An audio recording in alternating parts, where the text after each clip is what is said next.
Em 1925, na cidade de Dayton, Scopes, jovem mestre, aceitou o vão. A lei Bator dizia que não se podia ensinar que o homem veio do animal. Os jornais chamaram de julgamento do macaco. A cidade virou palco, um grande espetáculo. Não era só fé contra a ciência, era sobre raça, poder e consciência. Bem-vindos ao The Debates. Olá! Hoje o nosso papo é sobre um tema que, nossa, tá dando o que falar, né? Tecnologia, filosofia. A gente mergulhou num material bem interessante para discutir o seguinte: a inteligência artificial, a IA, ela representa um risco real, assim, de sair do controle humano. Isso na nossa sociedade hoje. Vamos explorar um pouco as diferentes visões sobre isso, olhando especificamente para o que pensam alguns ateus brasileiros que foram entrevistados sobre o assunto. Exatamente. É interessante porque as fontes que a gente usou, que são essas entrevistas lá do canal Ativistas Ateus do Brasil, mostram que existe uma variedade bem grande de opiniões, né? Mesmo num grupo que, compartilha uma visão de mundo sem religião, o debate sobre a IA tá pegando fogo. Tem gente preocupada, gente mais cética. E é isso que leva a gente para a pergunta central, né? O que vai guiar a nossa conversa aqui. Esse medo de que a IA possa, ganhar autonomia e escapar do nosso controle. Isso tem algum fundamento de verdade?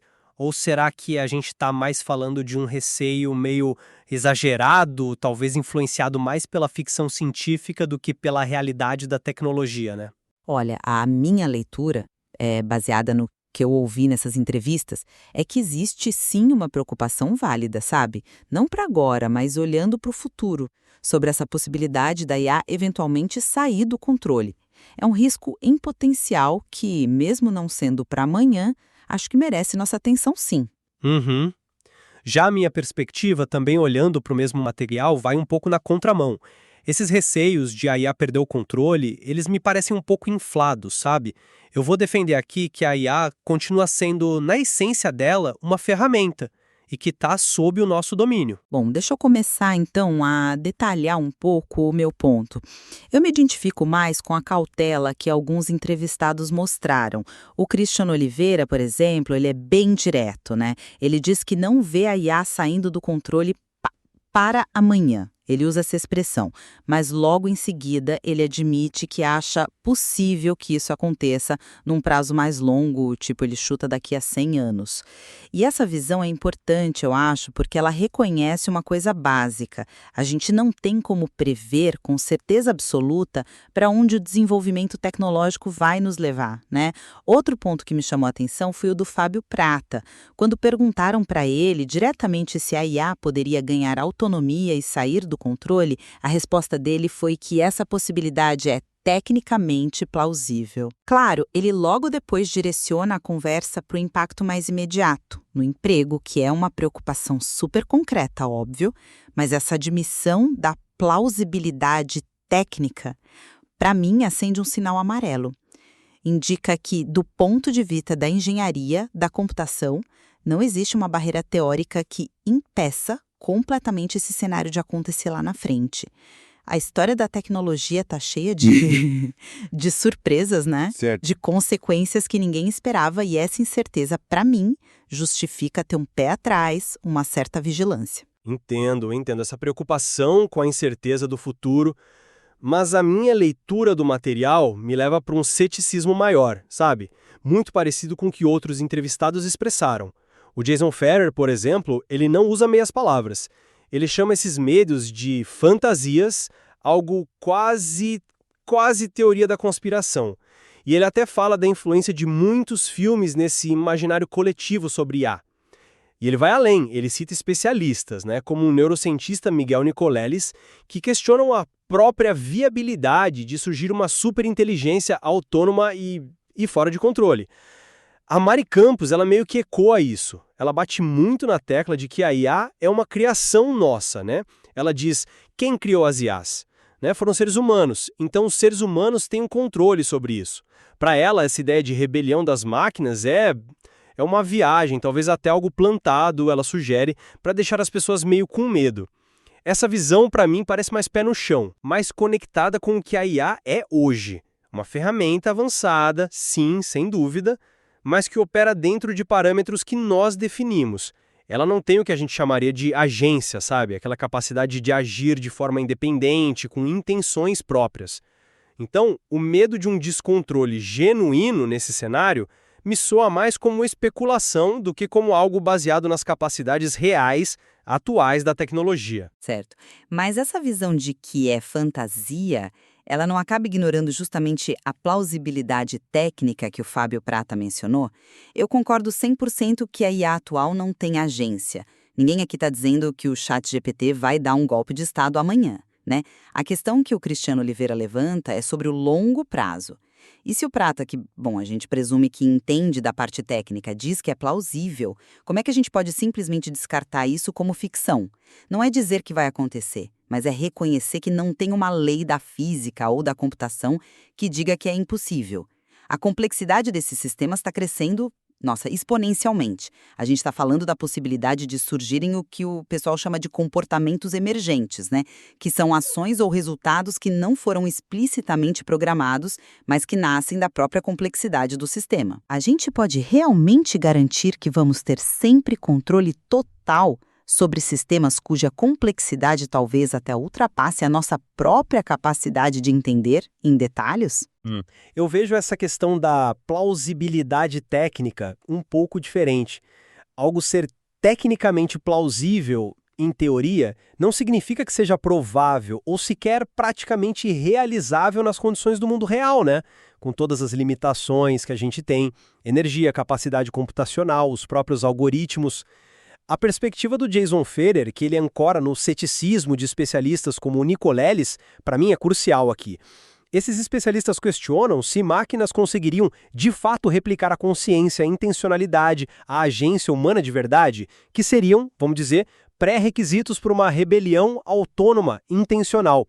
A Mari Campos, eu acho que ela está certa quando foca no controle humano. A IA opera com base em algoritmos e dados que nós fornecemos dentro de limites que nós estabelecemos. Ela não acorda um dia com vontades próprias, né? Trollada me parece um salto lógico um pouco grande. Talvez seja mais fácil imaginar isso vendo um filme do que conceber como isso realmente aconteceria na prática, tecnicamente, e quais seriam as motivações dessa IA rebelde, né? E isso nos leva, eu acho, para a natureza do desenvolvimento da IA e para os limites reais do nosso controle. Eu reconheço o ponto da Mari, do Jason, somos nós que criamos, que programamos, que treinamos essas IAs, claro, mas a velocidade com que essa tecnologia avança e a opacidade dela que está aumentando, isso me preocupa. Pensa só nos sistemas de deep learning, as redes neurais. Muitas vezes eles funcionam como caixas pretas, né? Ou seja, a gente até entende o que entra, os dados, e o que sai, os resultados, mas não consegue mapear ou explicar completamente todo o processo interno que levou àquele resultado específico. Conforme esses sistemas ficam mais complexos, mais interconectados, mais autônomos em executar tarefas, não aumenta também a chance de aparecerem comportamentos inesperados ou até indesejados?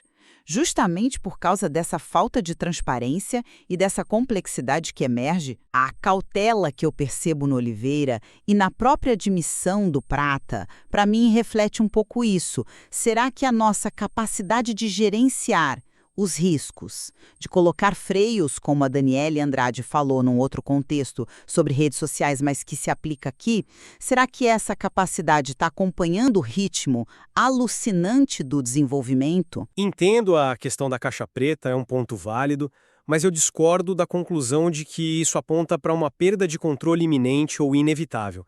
A falta de transparência total em sistemas complexos não é uma exclusividade da IA, né? E isso não significa automaticamente que eles vão desenvolver vontade própria para agir contra quem os criou. A gente volta para a questão da agência. Como a Mari Campos destaca, somos nós que definimos os objetivos, as funções, os limites de operação. Mesmo um sistema que é opaco, ele está, em última instância, buscando otimizar uma função que nós definimos para ele. O ceticismo dos especialistas, que o Jason Federer traz pelo Nicolelis, sobre a IA alcançar consciência ou ter metas próprias, isso continua sendo um ponto fundamental para mim. A IA é uma ferramenta extremamente poderosa, sem dúvida nenhuma. Mas os riscos dela, Os mais palpáveis, os mais imediatos, estão em outras áreas. Como o Fábio Prata corretamente aponta, quando ele foca no impacto sobre o emprego, na transformação do mercado de trabalho, ele vê a IA como uma tecnologia que vai automatizar tarefas, especialmente as ligadas à linguagem. E isso sim exige atenção, exige políticas públicas. Ficar focando em cenários de rebelião das máquinas, na minha opinião, parece um desvio de atenção dos desafios éticos e sociais que a IA já coloca hoje. Vieses em algoritmos, questão da privacidade, desinformação, concentração de poder e, claro, o futuro do trabalho. Mas espera aí, classificar a preocupação com o controle a longo prazo como um mero desvio de atenção não seria um pouco perigoso? Não seria uma forma de complacência? Justamente por a IA ser uma tecnologia com um potencial de transformação tão gigantesco, talvez comparável à eletricidade ou à internet, é que a gente precisa pensar nas consequências de longo alcance desde já. Eu concordo plenamente com o Cristiano Oliveira que não tem uma ameaça batendo na porta agora. Ninguém está falando do exterminador do futuro na semana que vem, né? Longe disso. Mas a questão é de prudência. Se existe uma possibilidade técnica, mesmo que remota, mesmo que distante, de algo com tanto poder sair do nosso controle, não é responsabilidade nossa pensar em como evitar isso. Assim como a Daniele Andrade falou sobre a necessidade de freios para os problemas das redes sociais, que é outra tecnologia que também evoluiu de formas que a gente não previu totalmente, não deveríamos estar construindo desde agora salvaguardas mais robustas, princípios éticos sólidos, mecanismos de controle eficazes para a IA? Não se trata de alarmismo, na minha visão, mas de gestão de risco responsável diante de algo cujo potencial final a gente ainda não conhece direito. A pesquisa em segurança de IA, AI Safety, que eles chamam, e uma regulamentação cuidadosa não são luxos, para mim são necessidades. Olha, eu não discordo da necessidade de ética, de regulamentação, de segurança para os usos atuais e previsíveis da IA. Isso é fundamental, claro, para lidar com viés, privacidade, desemprego e todos esses outros impactos reais. O ponto onde eu divirjo é sobre o peso que a gente dá para essa narrativa da IA saindo do controle de forma autônoma. Esse discurso, como Jason Ferrer sugere, parece beber muito mais da fonte da ficção científica do que de uma análise técnica e filosófica mais rigorosa. E a Mari Campos levanta uma suspeita interessante. Será que parte desse alarde não serve a outros interesses? Talvez para criar medo ou para desviar o foco de outras questões? Eu penso que uma perspectiva mais racional, mais ancorada nas capacidades que a IA já demonstrou e nos limites teóricos da tecnologia como a gente entende hoje, é mais produtiva. A gente deveria focar nos problemas que a IA cria ou potencializa nas mãos humanas: desigualdade, manipulação, erros críticos em sistemas autônomos, em vez de se perder em especulações sobre IAs sencientes com planos de dominação mundial. A preocupação com a autonomia descontrolada, embora seja um tema fascinante para debater, não me parece refletir a realidade da tecnologia nem as projeções mais embasadas de especialistas céticos como o Nicoles, que foi mencionado nas entrevistas.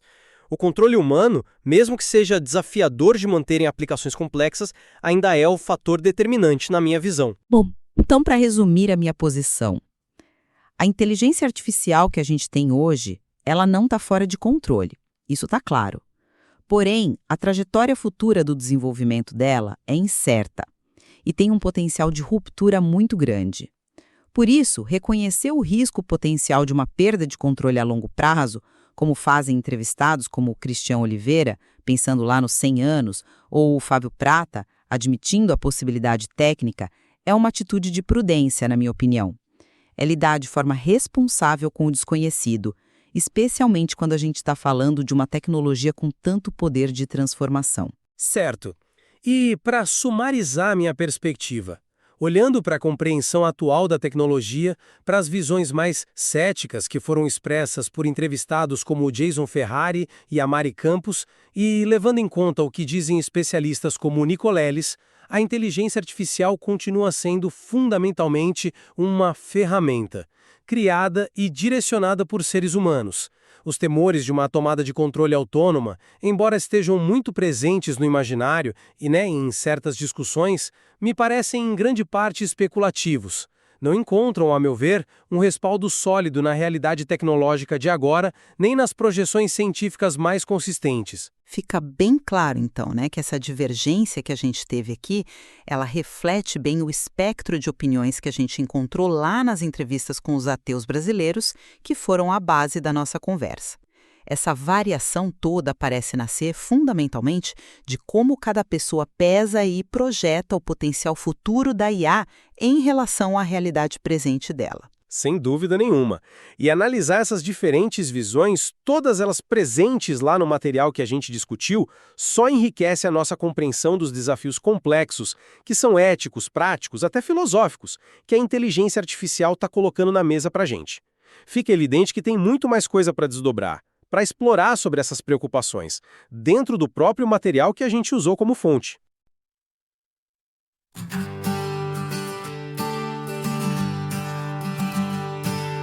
Em 1925, na cidade de Dayton, Scopes, jovem mestre, aceitou o vão. A lei Bator dizia que não se podia ensinar que o homem veio do animal.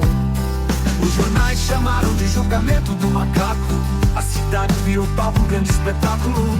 Não era só fé contra a ciência, era sobre raça, poder e consciência. A praia se ergueu, grande orador, dizia que a ciência trazia ouro. Revolução levava a barbaridade, danismo social, cruel tirania. A clã marchava, sombra na rua, hierarquia racial, não podia ter lua. Sem fé, dizia Brian, o saber é mal, porta aberta, o caos, caminho fatal. Darrow chegou, agnóstico gigante, defensor da razão, do direito constante. Viu na lei ataque à liberdade, uma teocracia sobre a humanidade. Todos ao gramado, calor insuportável. Darrow desafia Brian, ato notável. Pergunta sobre Noé, show sua criação. 6 dias de dilúvio era a interpretação. Brian admitiu, os dias eram longos. Muralha do literalismo caiu com sons. Derrota moral, mas a lei ainda vigorava. Impacto cultural que a América sentia. Scopes pagou multa, depois anulada pela Suprema Corte, questão técnica aplicada. O julgamento deixou marca e lição, do pois lembrava, democracia em avaliação. Avaliação. Avaliação. Avaliação. Avaliação.